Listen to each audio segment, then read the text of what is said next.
বিসমিল্লাহির রহমানির রহিম। আসসালামু আলাইকুম এভরিওয়ান, কেমন আছো? আজকে আমি রান্নাটা শো করিনি।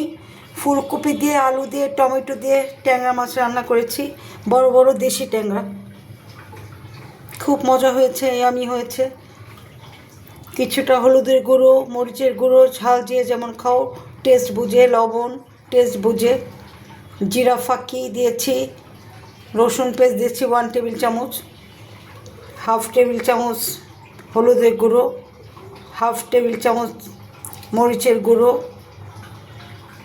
1 টিস্পুন একটু কম জিরার গুঁড়ো।